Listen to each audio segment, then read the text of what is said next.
Welcome to Faith and Friction, a conversation dedicated to igniting the intricate interplay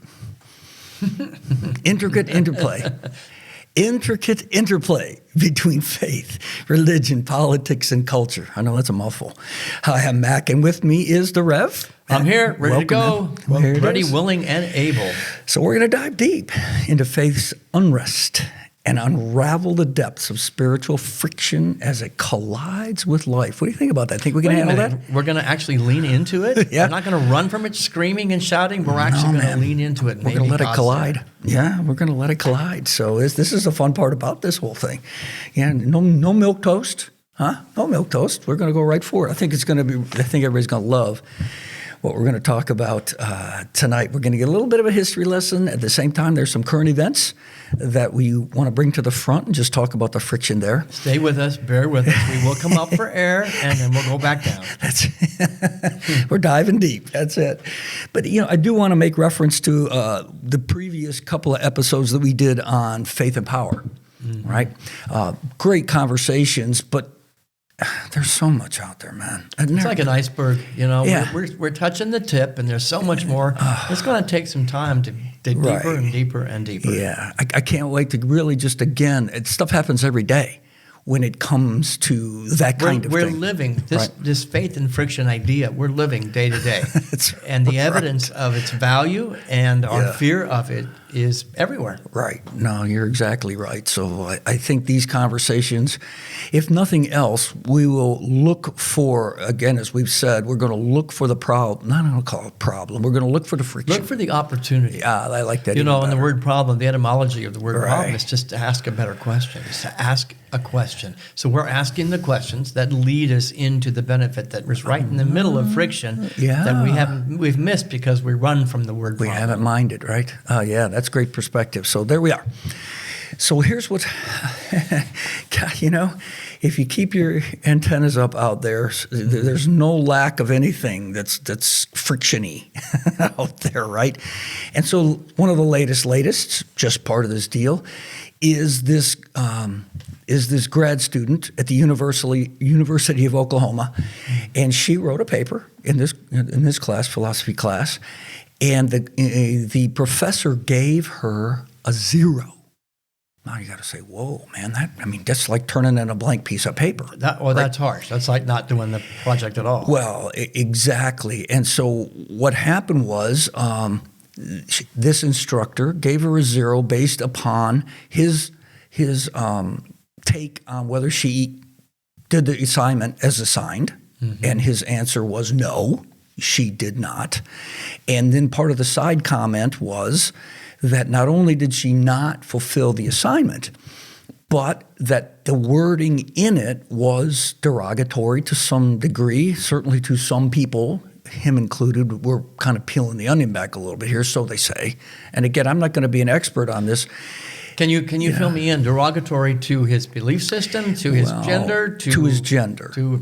Because the grounding, the thesis of this paper, it's not that long of a paper, so I don't call it a thesis, but the point of the paper was to take biblical example of male and female gender and relate that as the basis for the rest of her paper when it had to do with middle schoolers and how do you, gender-wise, and how do you confuse people and and using biblical application to try to keep things straight. Well, you're already asking for friction when you ask for a paper like that. That's been biased throughout the ages of men and women. This is an issue that we're afraid to address, but it's there. And some of the problems we have are as old as time itself. So I think that the professor has asked somebody to create a paper that's already asking for friction, and the student, it sounds like, I'm going to give you the friction that you wanted. Then we really don't want that kind of friction. Yeah, and I can't necessarily. Maybe she picked the topic. I'm not really sure. I don't know if it was broad enough that this kind of thing, could be her choice and how she wanted to handle it. But of course, so let's talk a little bit about the friction. All right, so she submits this paper. She gets back a 0, which automatically creates some. Well, I guess the friction was created in the words that she used and the reference that she used from the Bible. And I don't think the guy had a problem with using the Bible, but again, it wasn't used, in his opinion, in the correct way to prove somebody's point. Warning, Will Robinson. You got a couple problems there. Used in the correct way, or the way I think it should be used, or the way I think it should be interpreted is already a problem. Yes, because it is. That's really putting God and this beautiful book in a box, and it's way bigger than that. We were talking about this earlier, that this scenario has friction that was added, like you're saying, along the way. Oh, here's a couple of Will Robinsons, right? And what we tend to do, all of us, and certainly what happened in this scenario, because now it starts the ball rolling downhill. All right. So now you have this friction as she writes the paper and he gives her a 0. All right, there's a friction point. All right. Then she takes exception to that. They don't get any resolution. She goes to the university and and complains and files against the 0. That's the next friction point, right? It's starting to build. It's starting to escalate. So you get the university involved now, which is every student's right to challenge, a grade that they get or what might happen. So it should be built into the system that you can challenge what a teacher has done or said. This is the next step she takes, right? Then and then what they do is, the friction on the other end is they suspend him. They don't fire him because they have to look into it. Sure, that's fair. All right. So, you have all of these. Now he's involved with the friction with the college. All right. The college is in the mix of it now. Everybody's rubbing against each other. Okay. Then she also files suit. All right. So now we get, when we get the government, if you will, we get the court, the legal system in this loop as well. Right. So now we got even more players bumping up against each other and creating friction. Now you got lawyers involved. Yeah. There's friction to start with, right? Right there. Then the governor gets involved and he's weighing in his opinion. And of course, what's he doing? Oh, of course, we have to stand and make sure nobody's being discriminated against and all of this. It wasn't about the 0 now. Now it was about the social aspects of what she's challenging and going to court over discrimination, if you will. The real question for me, was there ever a conversation that happened before World War III here ensued? Was there a conversation, hey, can we sit down and talk about this 0 you gave me, or what was offensive, or why did I get the 0? Is there a compromise? I don't know if that happened. Well, I'd like to hope that it I think if I read through the stuff, that she did challenge that. She wrote eliminating gender would put people farther from God's original plan for humans. So this is where the rub in the paper really starts, that if you begin to have transsexual and you have to call, neuter or whatever you want to call it, right? There's her problem. There's where she stands. And so she reportedly asked her instructor to reconsider the grade. So, all right, so there was some conversation stating she met the requirements of the essay. Again, her opinion, but the instructor denied the request. Everyone's got to examine their bias going into this conversation. If I'm going into any kind of conversation that's going to have some friction, obviously this one does, with I'm right, you're wrong, and there's no wiggle room there, then there is no possibility World War III does ensue. Now lawyers get involved and governors get involved. Yeah. Have we lost the ability to deal with disagreement in a college class, in the government, in our human life, in our just day-to-day living? Lost that ability to lean into, we have a difference of opinion. Can we sit down and talk about this and come to some compromise?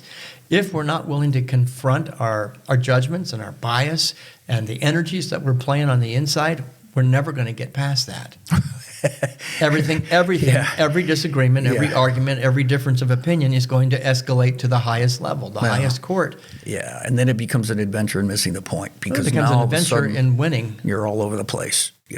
And this also falls back to our previous. This is faith and power. Yeah. Right? I mean, it speaks right directly even to that. And the fun thing about what we're going to do over the course of this whole podcast is see how everything relates to everything else. I mean, nothing stands alone in these discussions in culture, in religion, in politics, in faith. I mean, it's all working together. You're going to find the 7 degrees of separation from Kevin Bacon or whatever that used to be, where everybody's going to be connected. 6 degrees of separation, I think. Was it? Okay. So, we have, I'm reading from the article that I said, so, the university is a clear process for reviewing such claims, and it's been activated. Of course, people are doing what they can. Where I think that this started a breakdown was certainly a 0. Then as she goes back, and there's no wiggle room like you're talking about. We're not having any kind of a discussion where, well, why did you do this? Why did you say this? What was your basis? Right. Oh, now I see. All right. And so instead of a 0, maybe it becomes a 60 or whatever. But the point is, let's talk about why it is a 0. Why I want to give it a 0, and I'm going to give you another chance to make it be a 60 or a 70 or maybe a 100, just by changing a few things. Right. Now, of course, in academia, you can't do that. Well, he got offended. The 0, yeah, exactly. Yeah. The bias of the offense took the front seat, not the ability for somebody to learn. Not my ability to teach, or for both of us to learn something. It takes the back seat to, I'm offended, you're wrong, you get a 0, I win. Yes, and what kind of ripple effect does this ultimately have as well within the college? That now you have this scenario. Is this individual ever going to be able to go back into the classroom there regardless? I mean, especially if after they look at it and there's other people that review and, okay, you know what? He was justified in that. I can't see anybody coming out the other end of this thing saying, oh, yeah, a 0, definitely appropriate. There was effort put in. There was thought put in. There was research put in. A 0 is just ridiculous. But how often do we create scenarios based upon our bias? Absolutely, we got to go there. Well, and when you do that, you not only create scenarios, you make them worse. This is how wars come about. We can't handle the tension at a one-on-one level, so we escalate it to the next level. We're going to go to the university. We're going to go to the lawyers. We're going to go to the governor. We're going to go to the biggest weapon. My weapons are bigger than your weapons, because we couldn't simply have the ability to manage tension and frustration religiously, politically, whatever it be, emotionally, it gets escalated, which is why families pull apart, which is why governments, why civil war happens. Well, yes, we run it all through our own grid and herd mentality, all that other kind of stuff. But maybe in this case, and we won't do the whole episode on this, but her decision, I think you came to this, you were talking about this in the beginning, for her decision to write this paper and use the Bible as, her research, if you will, her foundation. She's perfectly within her rights to do that, right? Nobody's saying she can't. That's one source. All right. In any college class I took, you better have more than one source, let alone one that is perhaps as much literature as it is history. Well, and then you run into the whole, and then now you run into academia at the secondary level, and you get that stigma that gets put on them that they are, quote, anti-religious. They're way more liberal. All that stuff comes into play. Valid or not, you open up Pandora's box. And so how could that maybe have been done a little bit differently? And these are lessons for us to learn. This might be a specific incident, but how, you already mentioned it. Can we sit down and can we talk? Well, and I examine in my own heart. There are times where somebody says something or does something or offers me something, and there's that knee-jerk, I want to give them a 0. Yeah. Oh, hell no. No way. Yeah. If I cannot examine why am I so knee-jerk response into shutting down, putting a lid on it, just making it go away, I got some work to do inside myself. Well, I think that's where it starts. You love to go there, and I love that. Individually and collectively, we have to be working on this. Right. And so, in that whole thing, he finds a common voice in another professor that kind of affirms him. All right. I'm sure we always look for that. Give us the affirmation. Let me find the people with the same opinion that I have. And it doesn't mean your opinion's invalid. That's not the point. The point is that we aren't willing, I think on both sides of this equation, and we don't know all the details. I get that. I don't think anybody is completely guilty in this scenario, and nobody is completely innocent. Right. And you have to look to the power. Agreed. Mm-hmm. And that's typically the case in anything. Right. It's never. But if I'm walking into this conversation or any conversation with, I have to have an enemy. Mm-hmm. I've made you my enemy. Quit now, because nobody's going to win that. Everybody will lose in that scenario. Well, I totally agree. And if you're going to use your faith, again, whatever that is, if you're going to use that faith as a means of almost like a cudgel, you're going to beat people over the head with it because the political environment will allow it, or the cultural environment will allow it, or whatever. Then we also got there's a faith friction right there. It's a mindset that says my God can beat up your God. Yeah, my God can beat up anything and anybody in the way of my bias. Yeah, and I throw the card. Yep. I'm going to throw the God card. And so then you get the politicians involved. And of course, especially, depending upon the situation, depending upon the college, whatever, but you get the governor coming in defense of this when in fact, you know what? I mean, this should be fairly down on the pecking order, quite frankly. Let the college handle it. Because I look in my church, you're absolutely right. The petty little arguments that ensue within the small little microcosm of my church. And I ask the question, how did this get to my desk? Exactly. Why is this in my office when I've got bigger things to do? And so you ask the question, could this not have been handled before it got to the governor? Right. Oh, it's going to go to the Supreme Court probably eventually because nobody can sit down and come up to a compromise. We politicize everything now. I'm both sides of the aisle. I'm not trying to pick on red or blue. And unfortunately, the minute that happens, there's an ulterior motive, there's more friction. Yeah. Right? Because now he weighs in, and then we're going to have him with friction against X, Y, and Z. So, we were talking earlier before we started about here's friction, A, in a scenario. Here's one. Mm-hmm. And then different people or different, sides, whatever you want to call them, wade into this scenario with X amount of friction. And then all of a sudden, we got more friction and more and more. Do we have a society and a culture and a nation or an emotional makeup where we thrive on drama? I've known people that if there was not drama in the environment, they would go create it. Let me create something. Let me make this bigger than it needs to be because I don't know how to survive without it. Yes. I believe to an extent and this might bump up against the idea of leaning into friction, but we create drama. And friction does not mean drama. Correct.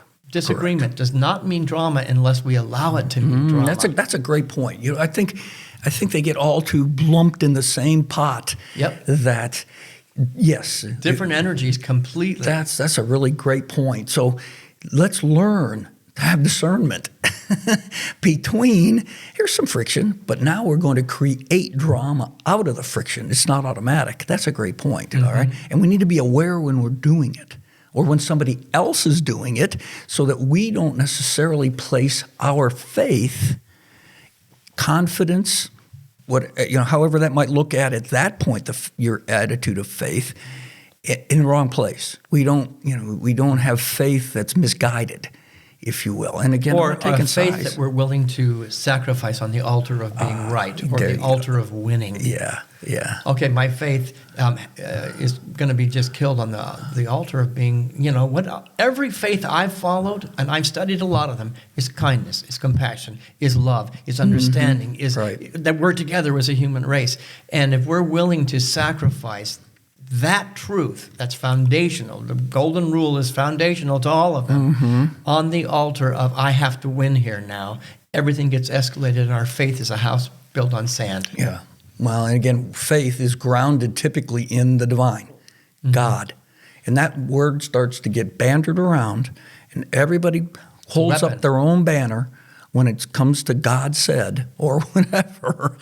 And it's really comes down to my God said.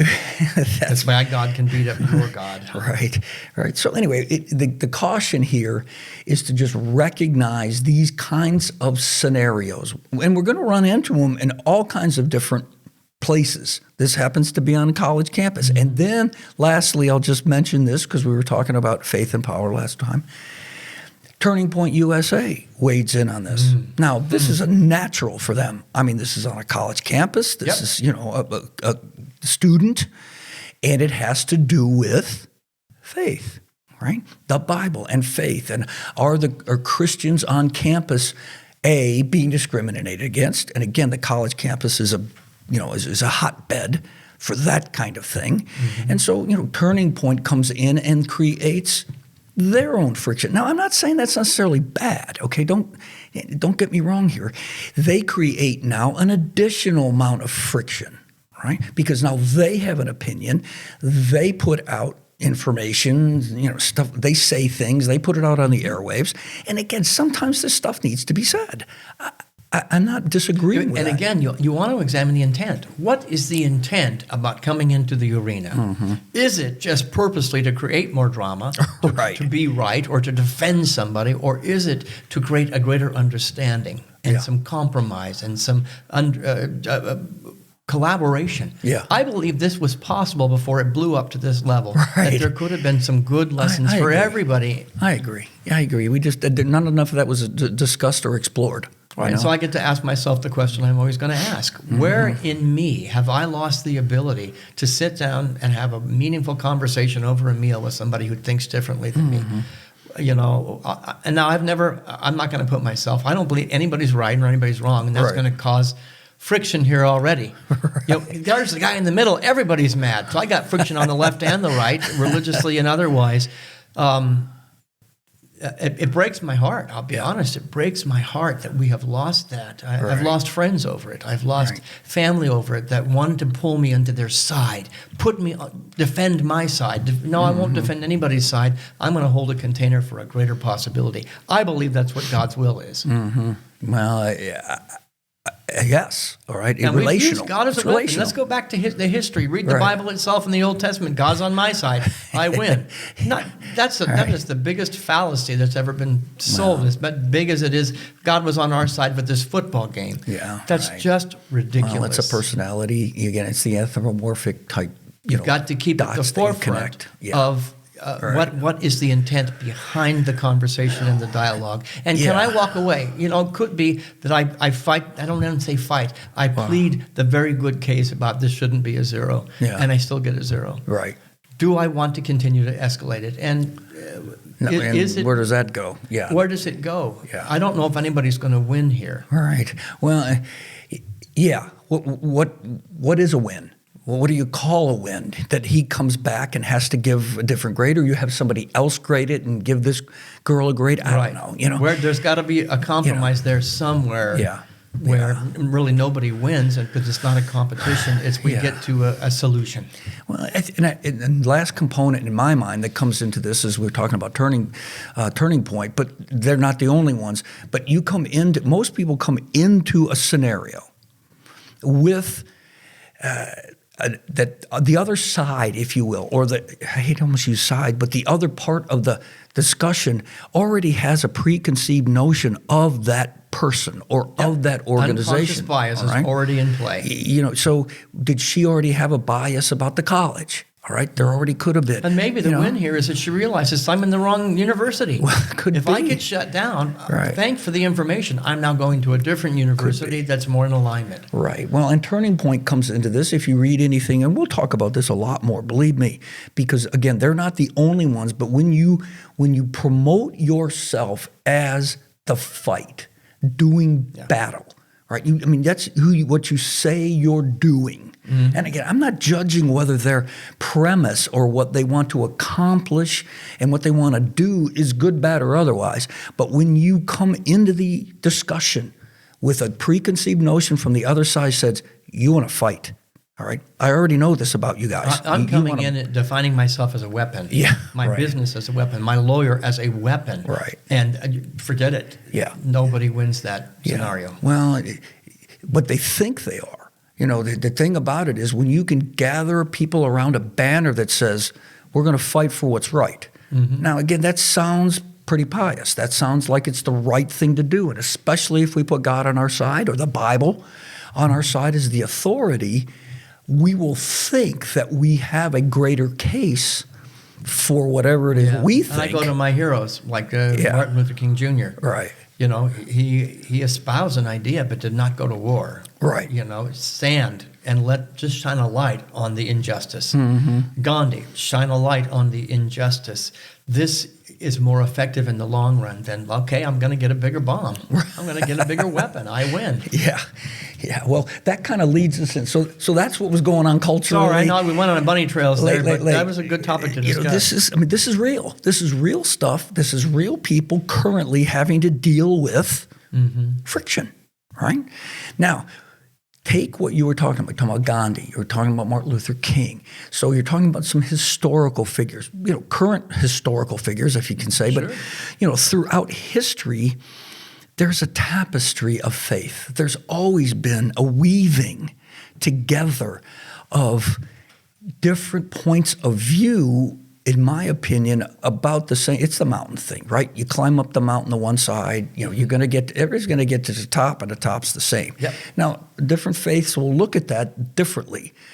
At the same time, you can say whether you believe that or not, even within your own faith, right? Sure. Your own faith structure. There's also a tapestry. Think of how many Christian denominations there are. 30,000 different Christian denominations, and they're all right. Yeah. I mean, and yet they all have certain threads that are common to them, that they can find commonality in some degree, some better than others. But throughout history, you're going to find, it's so obvious, and yet we forget that there's voices from the past that we're dealing with. It repeats itself. We have, whether it's a Christian, whether it's a Muslim, whether it's a Buddhist, you have wise sages throughout the ages that have had to deal with friction to their culture, to their fundamental faith. And how did they handle it? Did they die for it? We were talking about that earlier. Yeah, right? in many cases they had to sacrifice their careers, their lives, their reputation. Many things were sacrificed for standing up to challenge the status quo. Right. And your notes you gave me, I tell you, it's a history lesson. There's a lot of them. There are a lot of women that have done Yes. this. There's a divine feminine that says, I'm no longer willing to be suppressed. Yes. And although they were put down and sometimes put to death, the modern religion that I see today is their ideas are woven. They're exactly. woven That's in the there. tapestry. So they Yes. did elicit change, but they had to sacrifice in order to do that. Sacrifice, again, I like etymology, is simply to make sacred. They made their ideas sacred, and that meant laying down their lives for changing the paradigm. Well, you could go all the way back, to Greek and Jewish history. You're going to find these people that, went against the current. They did, whether it's philosophically. We need those people. And this student, back to your student, had to go against the grain. She could have just fallen, played dead. It's a necessity. Right. Leaning into the friction to challenge the status quo, to ask the questions, is necessary for evolution. Absolutely. And then, as we mentioned a couple of, I don't even remember, some episodes ago, when you talk about faith, it's the mystery. And so again, throughout history, there's two different kinds of mystery. There's the shrouded mystery that everybody has to buy into because that particular god or whatever is sort of unknowable, and the priest's got the inner knowledge, or somebody's got the inner knowledge of those deities. So you have that. Somebody's got the power in their hands, and they're not willing to share it. There's the power again. So you have that mystery that's shrouded around somebody's ability to be able to discern what the mystery is. Yeah. Then you have the mystery, right? That, again, the mystics throughout history have always said, true wisdom comes from knowing what you don't know, I mean, or at least acknowledging what you don't know, right? And so now you see these wise people that will be willing, and most of the time I found, and even in my own life, I know you found this too, when you start to go to the mystery place, to that place that you can't nail down, you can't, it isn't absolute, it isn't just right in front of you, I see it, I believe it, that's hard. And people tend to dismiss and discount and create friction because of that when there didn't need to be any. It is put down because you're now going out of my comfort zone. So your thought, your process of discovery and living into the mystery is out of my comfort zone. So I need to put you down and to suppress the ideas that you're putting forward because they are threatening to my well-being. Yes. And that happened in the early Christian church. It happens today. It happens today. It happens. I'll be honest. It happens in my church. What is Bob espousing that idea for? You're rocking the boat, Bob. And I like to say, go ahead and rock the boat. Let's do it in love. Yes. Yeah. Well, I love that attitude of yours because some people can handle that and some people can't. And I will own my uncomfortableness. You just espoused something. You challenged me, and I'm going to be okay with let's learn here. Yes. And hello. And it takes, for me, it takes a blending of the faith, the things that are a mystery, the things that, at least at this point in anybody's life, you said, well, I can ground myself in that truth for now. Okay. So I'm not going to hell because I just consider a different truth or a greater truth or an addition to my truth. Right. Yeah, I've been willing to say, what did we say a couple episodes ago? I've been willing to approach this topic with a maybe. Maybe the student should have said, well, maybe I deserve a 0. No, again, I'm not judging. And maybe that happened. Maybe there was a reason. I don't know. I can't crawl into anybody's shoes in there, but I know that there was a greater solution than going to battle. Well, I agree with that. And so, then you start to mix philosophy in with faith and religion in particular. Right. Well, your list of people that you have here, that's what they did. Yes, they mixed in the philosophy. And we have a list of, I was going to go over the specific people, but I think you can find a general, consensus that many of these, and there's tons more. I mean, there was just only 4 or 5 on my list, but you have everything from a female Christian mystic to the Cathars that literally rewrote their Bible. So they came out with a different deal. It's similar maybe to what the Mormons have done, and they had the Book of Mormon.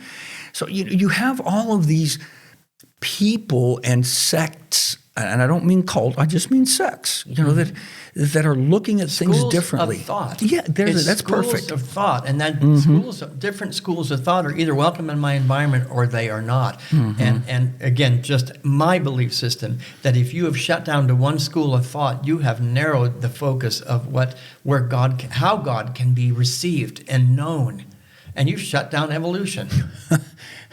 We do it all the time, don't we? Because we think we have it figured out.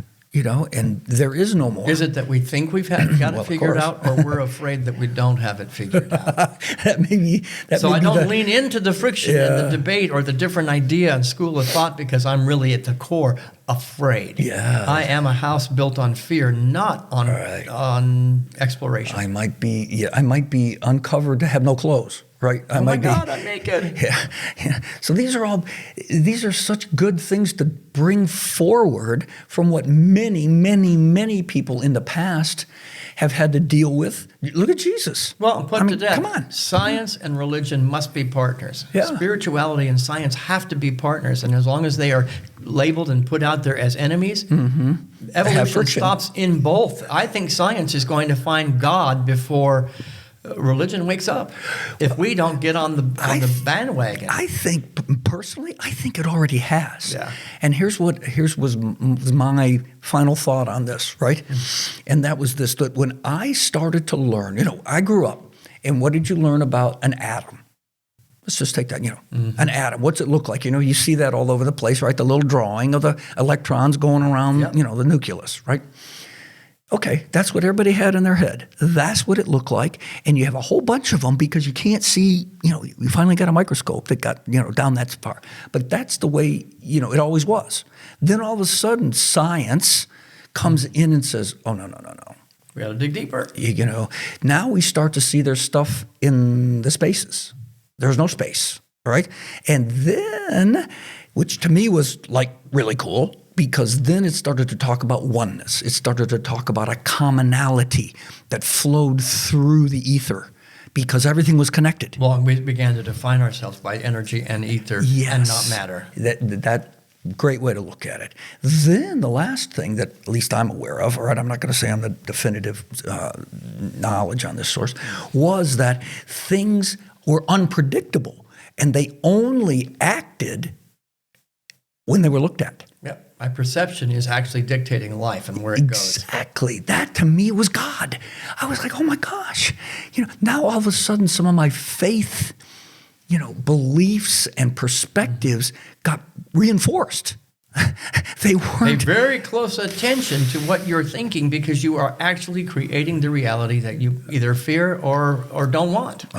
So there it is. So if I come into the arena with the idea that you are my enemy, guess what? You're eventually going to show up that way. I'm creating the reality, whether that's the case or not. And if I come into an arena realizing that there can be a greater solution here, that I got a friend who disagrees with me, then you're going to eventually, it's going to take some leaning into the friction and some work. You'll get there. Right. But we give up too soon. It's easier to make you the enemy and to make you wrong and to make you evil and make you bad. Well, we're not going to give up too soon. No. We're going to keep peeling this back. We took that college paper a little further today than we really wanted to, but that's okay. That was a great discussion. Thank you. I think so too. All right. And now we had a little bit of a history lesson, but it's commonality. Let's realize what's going on. We've got a lot of good stuff coming up and some further, and then coming up. Maybe we can examine some of these people in history that showed how to stand in the fire. Right. Maybe we'll get to that in a future episode, because it's some really good stuff. I agree. Well, listen, thanks, Rev, Matt. I guess my hair blown back every time, we do this, okay? But great conversation, and there's so much to this. Great value for me, and I appreciate your perspectives, brother. Same to you. More of it. All right, man. We'll see you. We'll do it next week again. Take care.